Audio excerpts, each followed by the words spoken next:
Whoops. I'm going to run over to your account. And Beth and Julie, if you want to share the live stream from Sushi's profile, if you can. What is that? How would I don't know how to do things. Sorry. Where it says stream this to your audience. Sure. Okay, so just hit that. Yeah, I'm not logged in. And I'm live right now, so. Okay, I would have to make an account. Well, if you're live, then we're all live. Yeah. Oh. Uh-oh. Last Just, Julie. Oh. it's She's not probably, she probably went into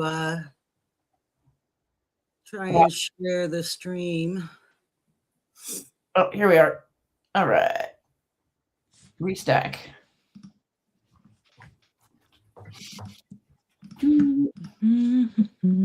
For some reason, I didn't get the title of the show in there, but I did do that post earlier to talk about what we're talking about. All right. I reposted it and tagged Julie and Beth. I'm just going to say I don't know what I just did. Well, that's okay. Just, I don't know. Well, we need Julie back. Okay. Might have an echo for a second because I don't know. nope. I did it. No one's in the chat yet. I know. Oh, there's So. All right. So-so's in? Yep. So. So. Oh, hello. Okay, 3. So and Julie, you're back. Julie, do you need me to send you the link again? I don't see you down on the backstage. Julie, can you hear us? But of course, she's not going to be able to hear us. Yeah. Text her real quick. I got lost in the ether. It happens. It happens. Yeah. So just go to your hey RG. RG, I've reached out to him about coming on. I don't know your pronouns, RG, but yeah, I've reached out to him about being a guest. All right. Yes, thank you for clicking the hearts. Also, make sure you share the live stream link and engage in the chats. That brings people. We're just waiting for Julie to come back. Okay. Oop. No, I'm echoing. Okay. Do you have two? I shut it down. Yeah, I did. Okay. Yeah, two audios going. Is not. I told her to just follow the link again. Yeah. Oh. Okay. How's everyone doing in the chat? Happy Sunday. Happy Sunday. Happy Sunday. Wasn't that the name of the band? A band, Happy Sundays? I don't know. Seems like my college days, there was a band called the Happy Mondays. That's what they were called.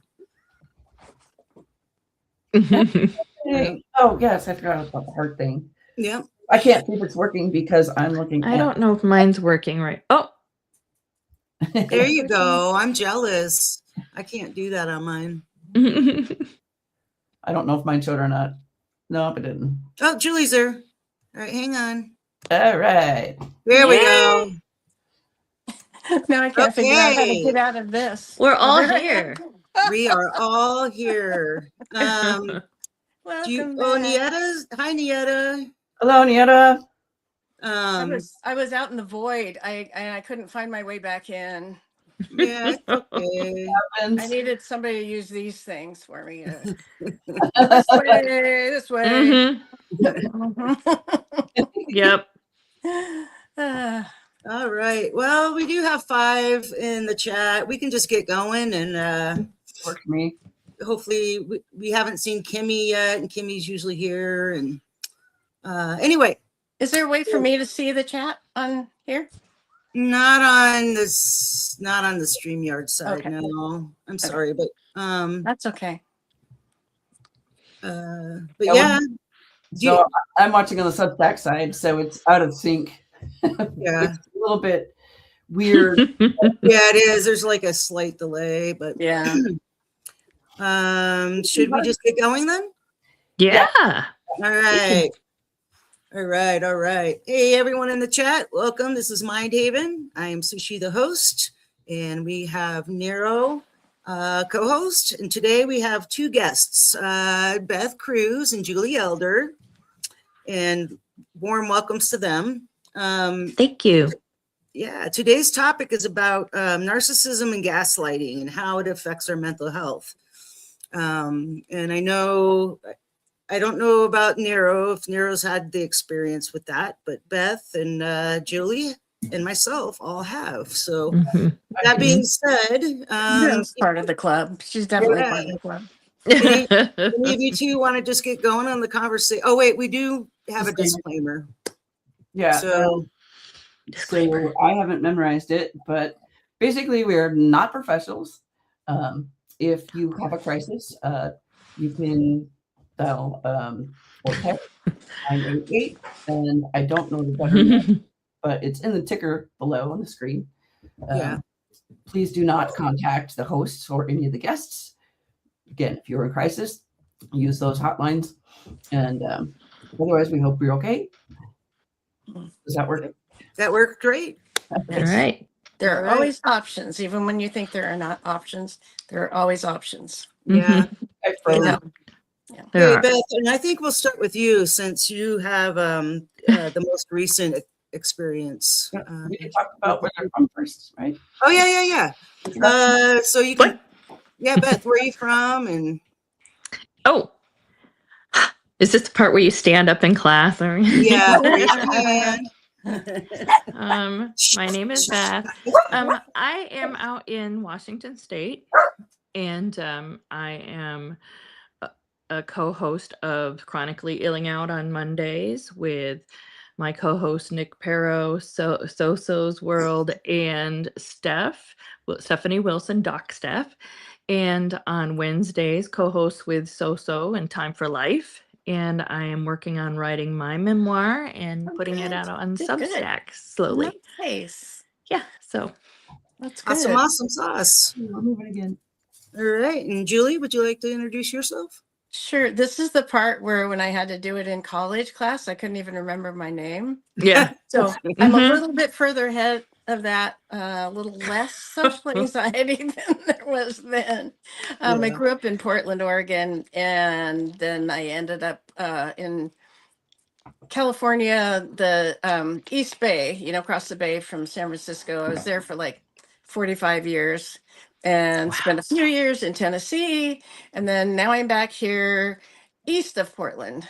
So Nice. yeah, it's super windy where I am. Yeah. It's crazy. Yeah, we had that all day today. I was freezing and getting rained on a little bit when I was working on my vehicle. So what do you think, Nero? Should we go on with the conversation?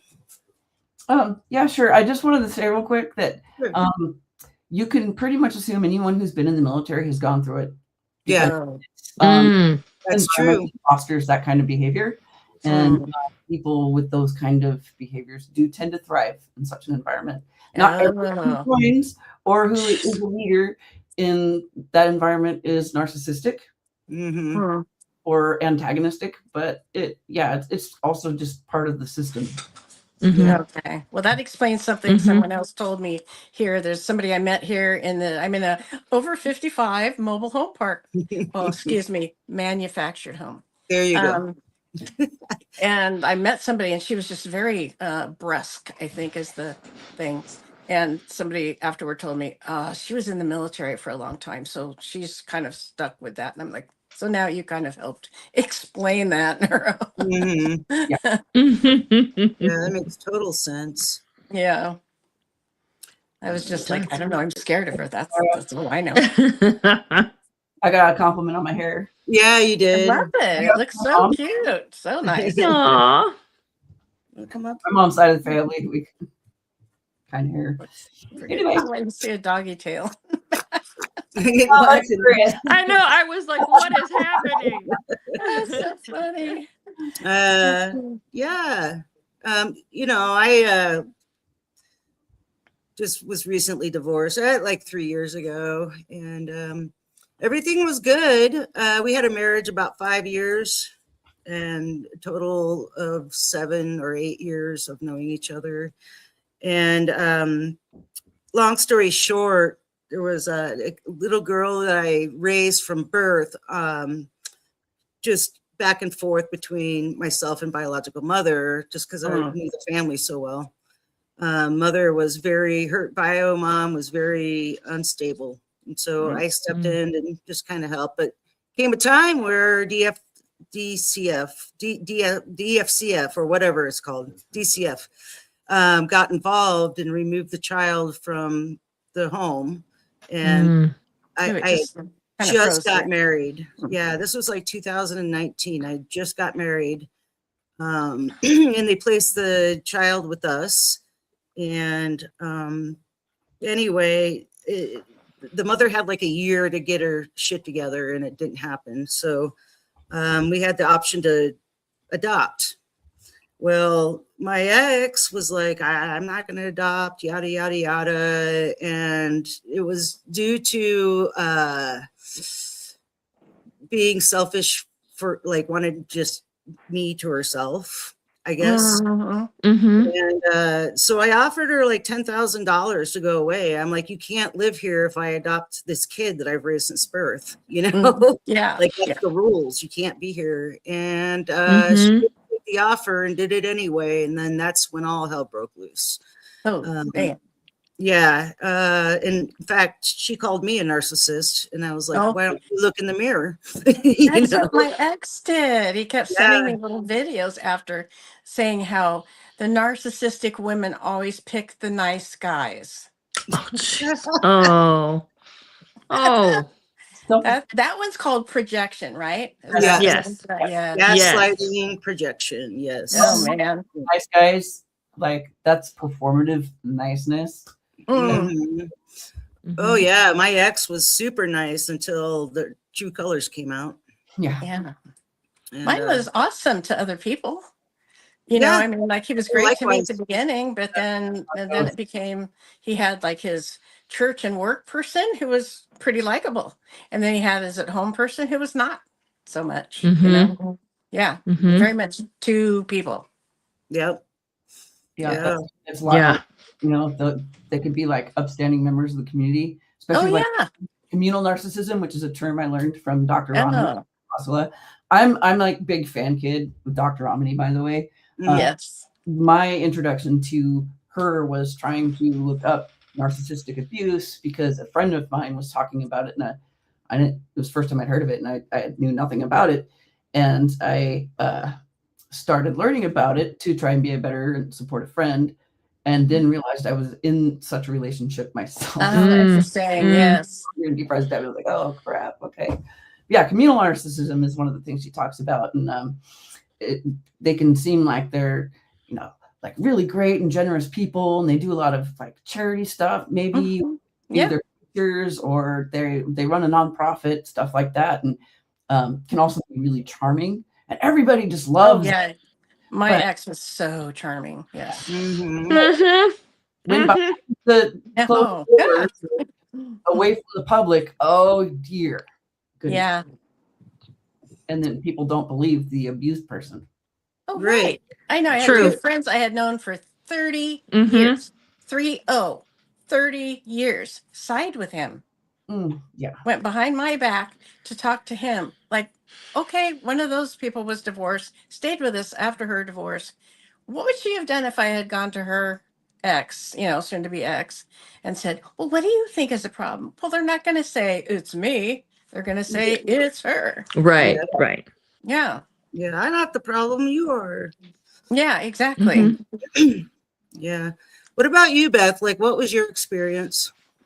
Well, I'm the loud one in the relationship. I am the one that speaks my mind. If there's a problem, I want to talk it out and move forward. I don't like things sitting out there.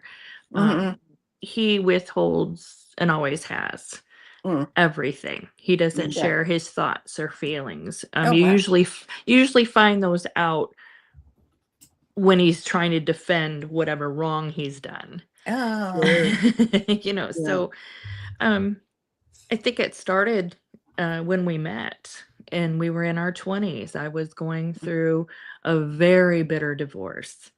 And I had 3 children with my first husband. And at 7.5 years in, he decided he didn't want to be married anymore, that he had married too young and it was just too much. And so, because I had already normalized abuse, Oh, yeah. coming from childhood trauma Yes. I'm and familiar with this being, one. going through sexual assault, I normalized things that should not have been normalized. Right. So the first, so I'm going to share this. This is pretty personal, but hey, everyone, here it goes. So the first thing that I dismissed was I had a pregnancy scare when we were dating. I was still going through my divorce. It had been going on 1.5 years. And so I was shocked. How could I have a pregnancy scare? And found out he admitted he had faked putting on a condom in the hopes of getting me pregnant. Oh, And wow. but that was love.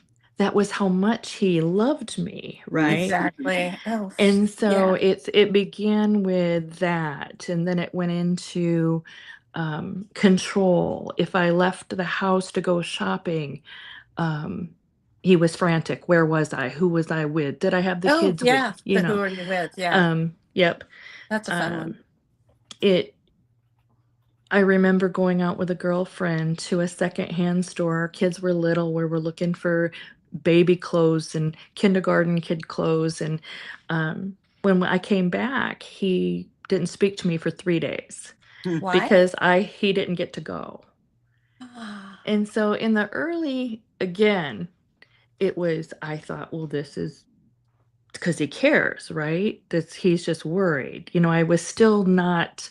Yeah. I knew I wasn't happy. Then it turned into he has a very abusive parent, extremely. And this person, my mother-in-law, was at me all the time. Mean. I think I put it out in one of my stories how one of her first things to me was, whose baby are you really carrying? Because my son has never been interested in overweight women before. Oh. What? Yeah. Holy And shit. so I've got 3 kids. One has severe hemophilia. One has severe asthma. I'm in the thick of parenting. I'm in the thick of a bitter divorce.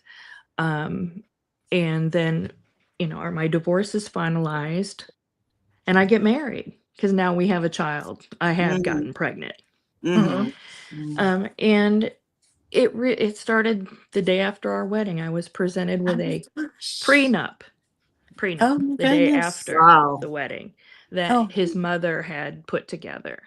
Oh. And then I don't know, at that point I'm angry and I'm battling about it, but I stayed. I stayed.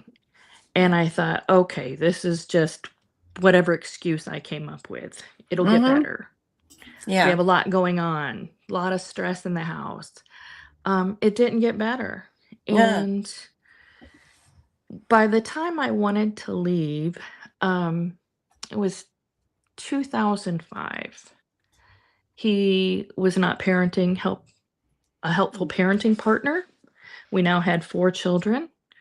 I was doing everything. I was paying the bills. I was working full time. I was parenting. He was on the couch constantly tired. I'm so tired.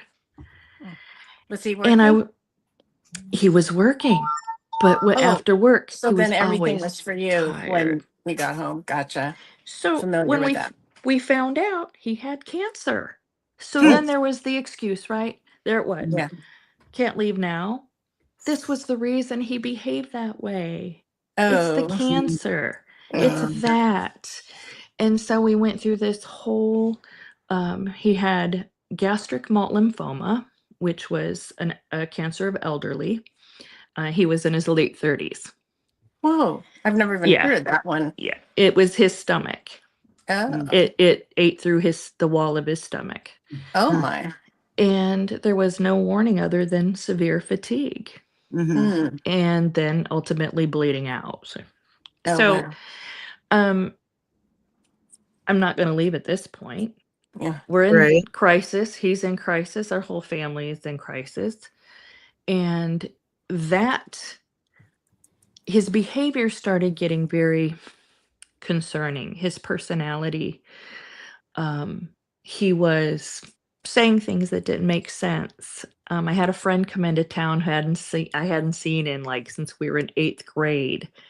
And he was only coming in for work, and he contacted me to ask me where the best restaurant was in the area. And I met him as a friend Mhm. for dinner. But as I'm getting ready, my husband says to me, he's behind me, and he says, "Is he a killer?" And I'm like, God, I hope not. Yeah, yeah. And then he's like, I realize he's serious. And he was becoming extremely stressed. He was on high doses. The cancer had triggered ITP, so his body was What's that? destroying its platelets. Oh, That lasted 6 years. And all these medicines, Rituxan, Winrow, they're cancer drugs. I don't think he was doing well at all. He was on heavy duty drugs to stop to keep his platelets up. And at this time, his behavior is just horrible. He's not holding down work. We were told at one point he was dying. He had oh gosh, when we have frontal temporal dementia, he had all these different. There was always an excuse for his behavior. Always. Doctors couldn't figure it out. Therapist after therapist, and every time he did something, it was, well, I'm not well. Well, I'm having mental health issues. And then you're like checking your own self, going, God, am I an asshole? Right. I'm the bad person expecting this to get better. Mhm. So therapist, yes, let's do therapist, right? So therapy started in 2013. And he couldn't follow even the simplest tasks of any follow through that the therapist would give.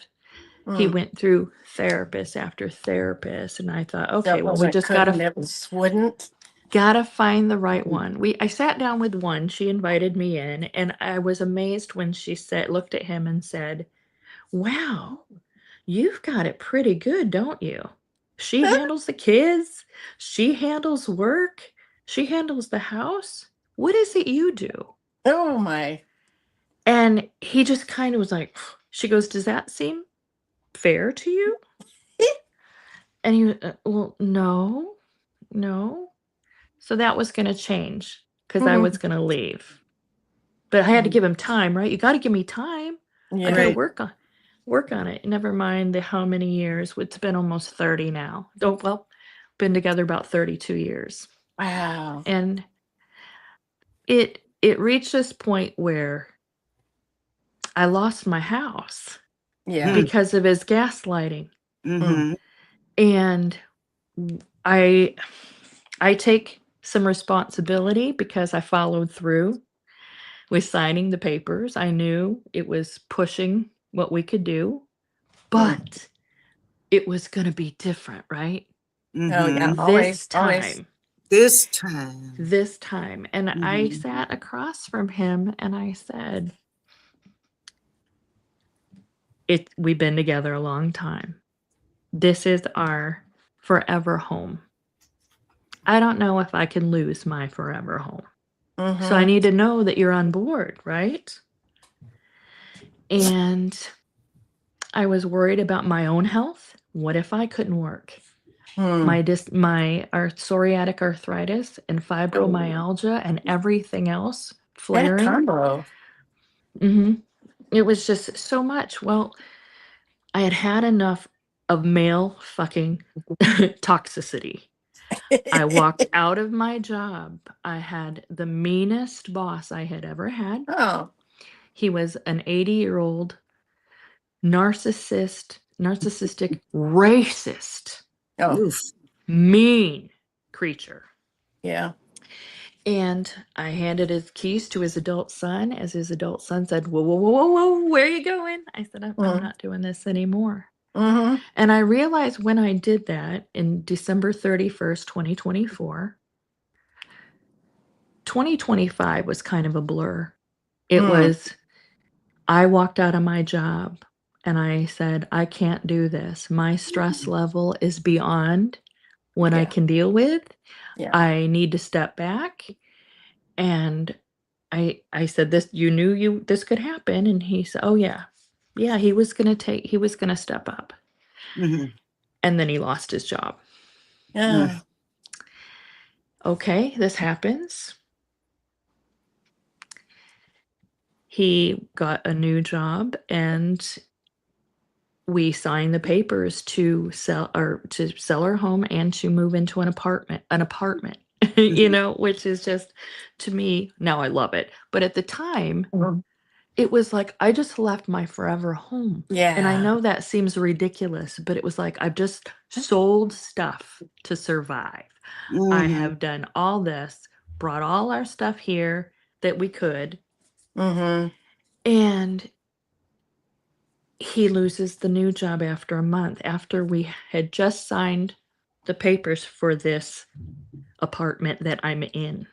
Oh my goodness. So now I filed for disability in February. I'm not going to hear till the end of the year, probably late October. Yeah.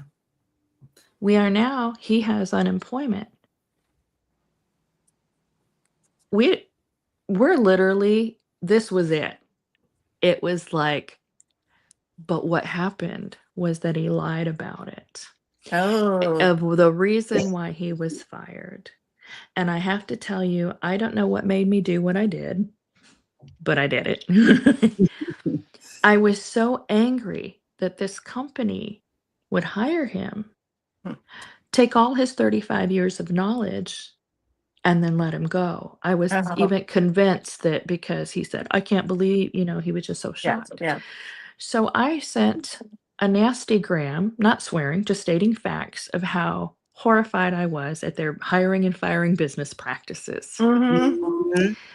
And I received a very polite, well put together letter of explanation Ooh.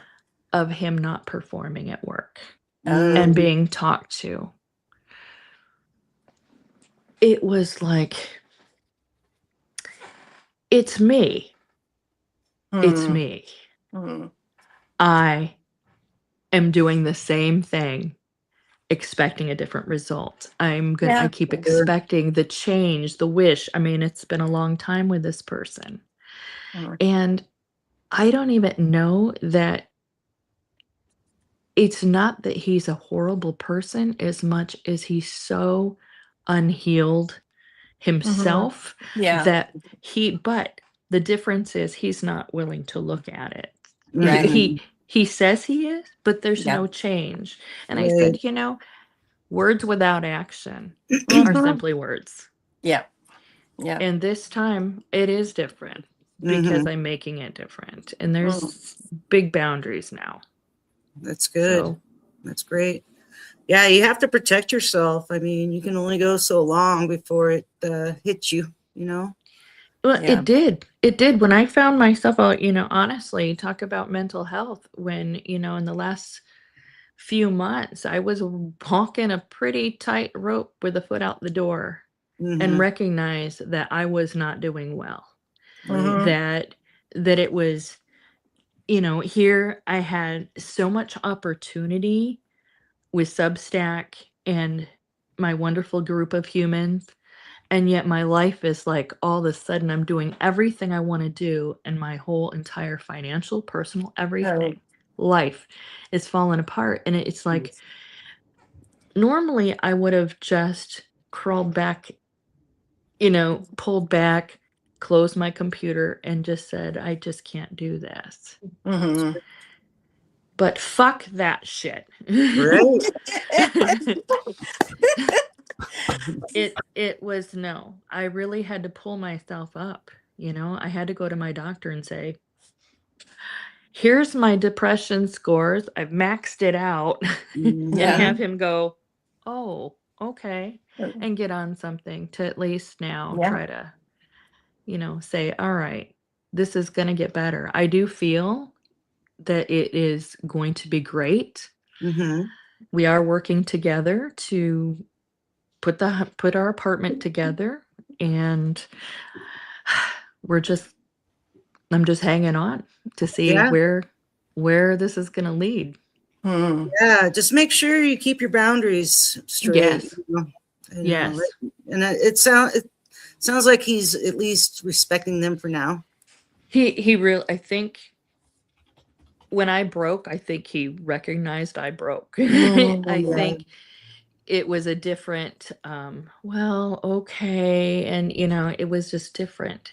He's the great guy. He's the friend that all my girlfriends would just sit and hang out with and chat. He's like one of the girls. He fits in, Mhm. and everybody adores him.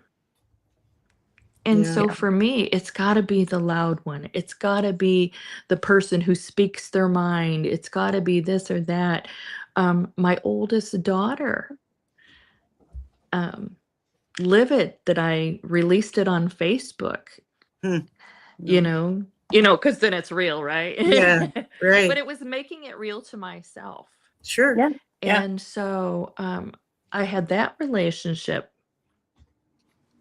pretty severe right now. So I'm losing a lot, but I feel like I'm doing what is right for me, what's right for my own mental health. Mhm. I haven't been able to heal from my own life as I would like to, because it's been constant crisis. Yeah. Constant crisis. Constant fight or flight mode. And I'm just ready to be done and have peace. Yeah. That's it. Yeah. And it took me quite a long time to get there as well. Like post-divorce, I had just bought, I've owned 3 homes, and the last one was supposed to be the forever home, and it was close to $500,000 home. Very nice. And we hadn't even paid our first mortgage payment, and my ex gave me the divorce card, and I was just like, what? So yeah, and it went on and on and on. It just got worse, and we had a couple roommates, and she was trying to pit them against me. Fun. She would do things like, we want this and we want that, and she tried to tell me that I had to pay like 2/3 of the mortgage because our child lived with us. And I'm like, that's not how it works. Like Axel's a minor. Like Axel doesn't have a job. That's not how any of this works. Yeah. When you marry a parent, someone who is a parent, the kid is part of the package deal. Exactly. Well, here's the interesting part. Way. Yeah, I mean, and she knew this, that I had raised Axel since birth. I got Axel 3 days old because mom was in prison. And so, she was very aware that this child was very important to me. And at any rate, what happened? I'm sorry, I wasn't moving and balloons came. Go ahead. Oh yeah, look at that. It's celebrating. It's like, whoa. I enjoyed it. So this went on and on and on. I mean, she told me that she's like, I've talked to an attorney, and but she never served me with papers. So we bought the house in August. September, October, November, December. So 4 months went by. And it just got worse and worse and worse. The behaviors, the lashing out, and the manipulation. And so I pulled the trigger and had her served. And it was a big surprise. Like, oh my gosh, I'm getting served with divorce. And I'm like, okay, whatever. Yeah. So anyway, we had to sell the marital home in that. And then here I am with a child and 3 dogs, and didn't really have anywhere to go. That was like where I could keep my family. So I moved in with Axel's biological aunt, who was a very close friend of mine at the time. How old is Axel now? 18. Oh, yeah. Wow. 18, living with friends, working, you know. Oh, nice. Yeah. You did a good job. Yeah, thank you. But anyway, yeah, it just got worse. And even moving in with the aunt, you know, it kind of, the whole narcissism continued even through that. Like, my stress levels were so high that I couldn't even, like, it was just so hard to go day to day, just to get out of bed and go to work. And after a year of living there, I finally was like, I can't do this anymore. I'm moving out, and I got myself an apartment, which is where I am now. But then December, I was diagnosed with bipolar disorder. And, you know, when it was, for me, it was, what's the word? It helped me understand why I was so depressed, and why I couldn't have a decent conversation without crying or whatever. But anyway, you know, it took years, and I'm in the best place I've ever been mentally. And, you know, That's awesome. Good for you. Thank you. Yeah. So good for you. Oh yeah. I'm just seeing if there's any more Darbid. Hey, Darbid. Wow. So Julie, do you want to tell us about your story? Well, I'm old, so I have to condense it because.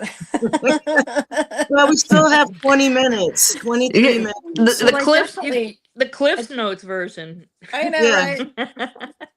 You know, when I met him, and his daughter was 5, and so I kind of fell in love with them, you know, the daughter too.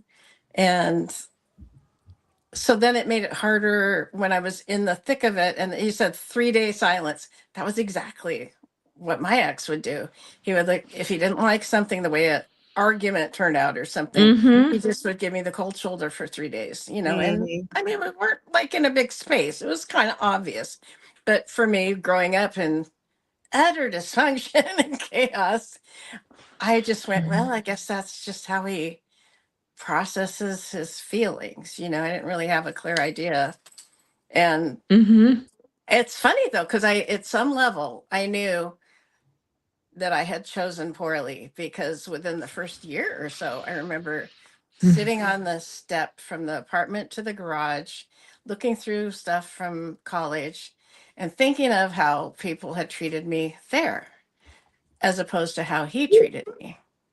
You know, I mean, he was disrespectful, acted like I was stupid. He was the only one that knew anything, you know. And I mean, I stayed with it far too long, partly because I was, you know, we were part of church. And so, you know, you're supposed to be making that man look good because he's the head. And I ended up just being, I lived in a kind of dissociative state for years. Like there was just this whole fog. I remember trying to go out for a walk and just thinking, I feel like I just have this dome over me that's just keeping me separated from everything. And it would just be the moments like when I was dealing, you know, talking to one of the kids or talking to a friend, that I would feel clear and connected. And I had joined a writer's critique group, and this is where I started noticing, like, he really doesn't want me to do things with other people. But he was, the way he'd do it, he wouldn't say it outright. He'd just start some kind of argument earlier. And then he'd be so bummed out that I'd feel like I couldn't leave, Mm. So I ended up being very caretakery, But one of the best things that my very long time therapist said to me that really feeds into the whole gaslighting thing, I was telling her about, some instance, there was always an instance. And she said, when you feel crazy, that's because there's a lie in there somewhere. Mm-hmm. And so then I started kind of measuring things against that, because it was, what I was experiencing was cognitive dissonance, and that made me feel crazy because I felt unclear. I felt like there was no way that I could actually think through what was happening because I was, like you're saying, the constant fight or flight. Mm-hmm. Just like you're always at this level. I think that's why I have fibromyalgia. I mean, it came right after a big All the incident. stressors, yeah. Yeah, because it came right after a big incident between him and the church that we were part of, and I just started having symptoms overnight. Just one after the other. But still took me a while to figure out that, it took me until, well, let me just say, if you're already thinking I should maybe buy 2 burner phones and hide them in the bathrooms in case I need to lock myself in there and call for help, you shouldn't be there. Yeah. But that's how fuzzy your thinking gets when you're under that all the time, all the time, all the time. By the end of it, I felt like I was incapable of doing anything. I shouldn't even be trusted to drive myself somewhere. I needed him. It was that, what is that? There's a name for that whole scenario, that learned helplessness, right? Yeah. It was just, I think I just wanted so much to be the one who could make it better. Yes. Yes. Yeah. But that's, so that's kind of how it went with me. But boy, they really can be very, very good at manipulating where you don't notice that's what it is. Did you hear the why are you acting like this? Why do you gotta act like this? Always us, right? It just was fascinating to me when I looked back and I went, oh, all that time that you pretended you were interested in my life, you were just storing it up so that you could pull it out and rub that wound with salt, just grind it in and hurt me more. That was a big realization that was very good at prompting me to keep moving, So I call it, I ran away from home is what I call that little episode. And it was when I finally was fearing for my actual physical safety. That's when I left. Yeah. So shit show. Yeah. That's hard. Yeah. No, that's hard. Especially, I think I used to be so much stronger. I was a stronger person. And I just think it just eroded everything. Yeah. He is the person that I need to eat better. Oh gosh, I've got to eat this way. And he's like, oh, I brought home a pizza. And torpedo you every time. It love bomb me with food, right? Because that's the addiction. And so it was like, no, this is the point in my life where I'm out of fucks to give. Right. I'm gonna be 58 this year, and I want to learn who I am. Yeah. Yes, I lost that. I totally lost that by the end of the marriage. Yeah, I had lost it, and I had just lost hope. Just losing hope, and it's not about this person being bad or not bad. It's just we're not good for each other. I think we're really good friends. Yeah. But there needs to be boundaries with that friendship. And I can't be married to this person any longer. He doesn't respect financial boundaries. Oh, yeah. In shared accounts, I was surprised to learn I was much more in debt than I had ever imagined. Oh, yeah. That's bad. Yeah, yeah. So I'm not looking at this now as this is horrible. This is the best fucking thing that ever could have I think happened to me. you're just learning a new kind of strength, really. Yeah. You know, you were strong for what you needed to be then. You went through all this. Now you're a different kind of strong. I'm choosing me. It takes a lot to make those boundaries and hold them. I mean, that is so hard with a person like that. Mm-hmm. This time I don't know what, there's no going back. Something was different this time. And I think it took all of these steps for me to get here. I think, unfortunately, I'm a slow learner. Me too. I actually got a tattoo of a turtle on my foot for that reason. Nice. I told the support group that I was part of that if I ever get out of this marriage, I'm going to get a turtle tattoo. And so then, of course, when he found out I had gotten that, because this was after I was out of the house, he said, "Oh, did you get that because of that time we were in Australia and we saw the turtles in that pool?" And I said, "Oh, yeah, yes, that was it." You know, Right on. Yeah. I love it. I love it. So a lot of what you're talking about, Dr. Omni covers, and she's got extensive content on her YouTube, but she's also written books. Her most recent one is "It's Not You," and that was one I actually bought, like I pre-release bought when I still could afford to do stuff like that, and I bought it ebook though, but I read it, and I think I'm going to read it again. But you know, she talks about the kinds of things that happens in narcissistic relationships. A lot of them in the domestic or romantic context, like with your former spouses, but not exclusively. And then they, have their stories in there. I'm certain they're anonymized and whatnot. But it's just a really revealing, telling book. And a lot of the times, not all the time, but a lot of times when I was reading it, I felt seen. And it was really validating. So it's called "It's Not You" by Dr. Ramani Durvasula.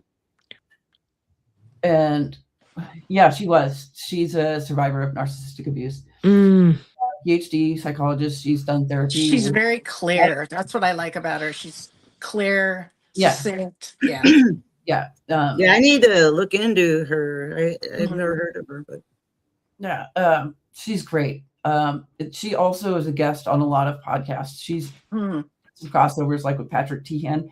He's another one that I've appreciated, not necessarily for myself, maybe for some reasons, but he's more of a childhood trauma survivor kind of therapist, particularly if there's abuse, alcoholism, things like that. Which I've known a lot of people who would fit that experience. But no one gets out of childhood untraumatized, or almost no one. I've actually met like 2 people that came from normal families. I'm 72. I've met like 2. What's normal? Yeah, like they would actually talk to each other. I mean, they were like human with each other. It was just weird talking to them. Like, oh, what was that like? Right. Amazing. Anyway, I just posted a link to Dr. Ramani's webpage that linked to a bestseller. "It's Not You." She had a former book, I think it was called "Do You Know Who I Am?" And it's also just like about narcissism. One of the things you were talking about, Beth, is a type of gaslighting that she's talked about. I don't remember what she called it specifically because it was a while ago since I viewed the content. But basically, it's where their behavior is so different, and their abuse is subtle enough and behind closed doors that a lot of people aren't going to believe it, especially if you are a little more reactive or if you're loud. And so they're going to believe the abuser over the abuse because of this like performance they're putting on, and it's not the real them. And they might even be nice to you around them, around. Oh yeah. Yeah, you might be like all sweet and act, doing this very performative, I'm the great spouse kind of thing. But then Mhm. you get in the car going home, it's like, holy shit. Oh yeah. Well, he is the service capacity. He is the person who will wait on me hand and foot. That sounds amazing, right? No. Wow. It's done to I stopped doing things for myself. I relied on him so heavily for everything. Oh For yeah. bringing food home. For Uh-huh. it started in a flare or whatever, and then That's pretty that soon learned he's helplessness handling thing all too, that. isn't it? Yeah, it's also there was a new word I learned is fiduciary abuse. I didn't know that's what it was, but getting me into contracts, convincing me, and Oh. I signed, a $600,000 home Yeah. that I just freaking is up for sale. I'm sitting Yeah. in an apartment. I'm like, and then you realize, yeah, I have done these things, but then I have to take accountability myself and say, Right. okay, well, what you allow will continue. Yeah. And I think I contribute a lot to, honestly, the group I'm with, Nick Perro, on his intelligent masculinity. Mm. And I'm sitting there going, what? What? My life isn't normal. Yeah, When I you know. start, and you realize this isn't okay and you're not okay.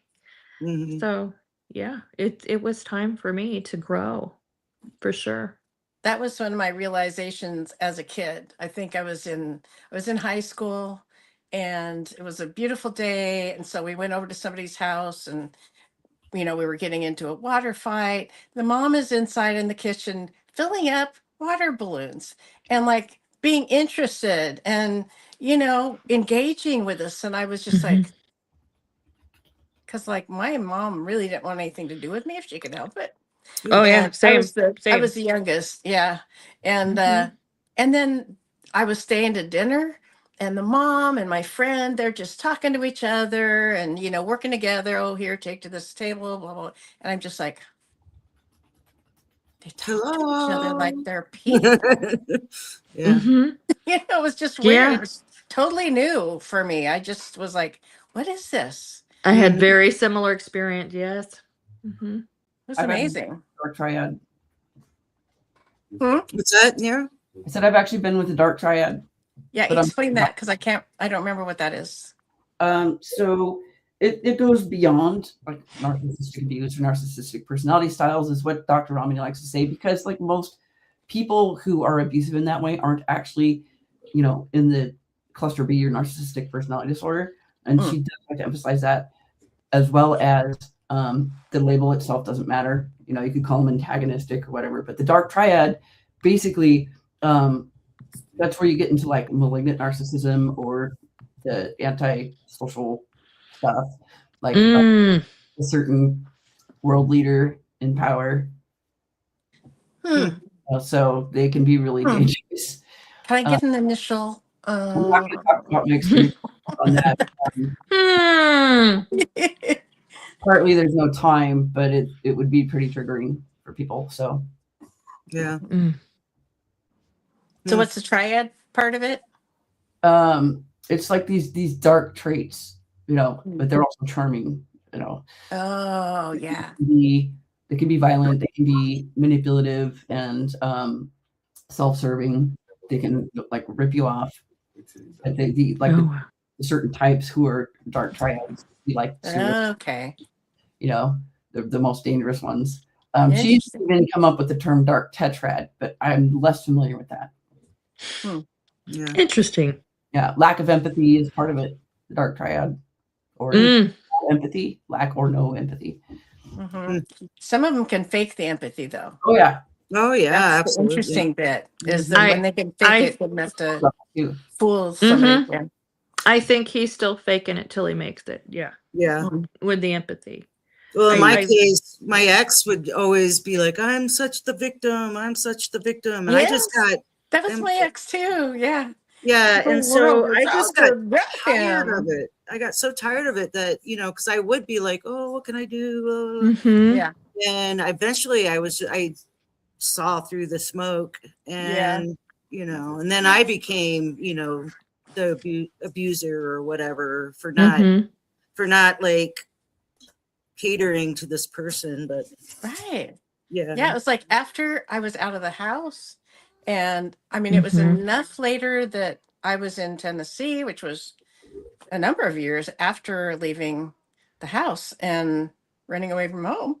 And he was still finding ways through my blocks to send me these YouTube videos of what I was talking about, that, you know, the narcissistic women always find the nice guys, you know, and I'm just like, but at that time I was still really scared of him. So it was really freaky. So I was actually relieved and sad when I was still in Tennessee. He had gotten married again after me. And I had the police come to my door to inform me that he had died. And I'm just like, I'm his ex wife. And they said, well, you're down as next of kin. So I mean, I had this rush of relief for starters, you know, and then I felt bad that he died alone because he was just so awful to people and wasn't willing to learn how to be different. Right. Wow. Yeah. Wow. So People many, are hard on your nervous background system. stories, you know. It's like each one of us has individual but similar stories, you know. So, well, we're 4 minutes out, but I know, Julie, you need to get back over to the porch. For the porch, yeah. So we'll cut this one just a few minutes short. Did you skip out of the porch? No, it's in a half hour. It's the next, her next live. So At least I already have my makeup on. I mean, no, I naturally always look like this. Why don't we share a moment of joy so we can end on a when we have intense topics, that's usually what we do. Yeah, so we'll let the guests start first. So Beth, can you share like a moment of joy that you have experienced recently? Or yes, I finished the Monday meditation early today. Nice. Yeah, I had actually finished a meditation. I had a really bad flare this week. Ooh, I'm sorry. So I missed So-So's party, which I was actually practiced to sing and surprise her. Aww. But what were you going to sing? I was going to do Harper Valley PTA. It's the only thing I can do. So, it just makes me laugh. It's so ridiculously real. But it went all the way up into I couldn't move my neck. Anyway, it was horrifying. Yeah. I'm not sure if I was supposed to share that, but I'm assuming that's one of Nero's.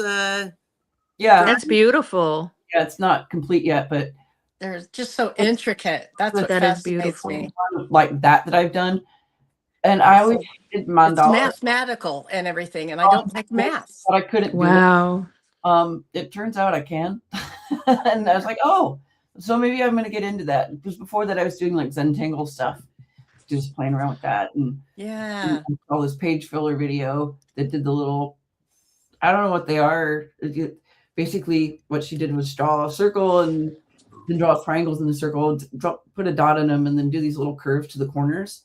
Yeah. Them, and that's how it got like the flowery effect. So I was playing with that, and I was like, "Oh, shoot! I could." You're so patient. Draw mandalas. Yeah, I really like the geometric aspects of it. Yeah. That would make a nice tattoo. So. That started with the hexagon. Yeah, there's a lot of lines in there, and that hurts. Lines from corner to corner, and made a bunch of triangles, and that's amazing. Things. Wow. Yeah, keep it up, Nero. You're getting better and better and better. I love it. And then when she does the color and the shading, amazing. So that's my moment of joy. Awesome. Julie? Joy. Well, most recent would have been my local daughter here took me over to Edgefield, which is a how do you explain what an Edgefield Manor is? It's one of the McMenamins company takes over other buildings in the area, and that's one that I have a little tie to. Edgefield is where what started out as a poorhouse, and then when it became a like a convalescent home for the elderly, my mom worked there. Oh, cool. So it's just kind of a fun thing that now it's this whole other, you know, venue, and you can actually drink beer out on the porch, which is really fun, I must say. The watch people. Yay. Nice. There's So that several- was a lovely, lovely, afternoon. back in 2012, a friend of mine called it Disneyland for drunks. Yeah, that's funny. It was so fun sitting on the covered porch and watching all the people who were there for something really fancy with their bare shoulders and their satiny dresses, and then the rain started coming down. Must have been a prom night or something. Something. Yeah, something. All right. Well, I guess I got to share mine, and it's going to be a lot different because, anyway, my moment of joy was realized yesterday when my mental, my meds and everything is allowing me to really concentrate and get projects done. Oh, So I have this truck where the water pump went out, and so I got on it and took the truck apart, took the water pump out, and put a new one in. impressive. That's That's a my win. Yeah, That's a win. but there is Big still one more thing I need to take care of it on it. I think there's a leak in the reservoir, the coolant reservoir, but that's, Yeah, I hate when that happens. but the big thing was getting the old water pump out and putting the new one in. So yay. That is cool. That is very cool. And that you can do that yourself. Yeah. That's amazing. All right. Well, we're at 7:01. Well, thank you so much for having me. It was Yeah, great. thanks for being Thank on. you. Yeah, it was so fun. Thank you. Follow-up episode sometime. Yeah. Yeah, we'll have to get back together and we'll discuss different topics to see if we're, if something you would be interested in talking about. Thank you. Head Yeah. over to the bedtime on the porch at Yep, a that's half coming hour. up. And Yeah. join Okay. me there. Okay, Okay. lots of love, y'all. Love, love, love. Let's see what Lots of love. Brief. Thank you. All right, you guys want to sit back after I end the live, Okay. and then we'll debrief. Okay. All right. So goodbye, everybody. Darvid, Joe, See you in the chat. Jesus, everybody.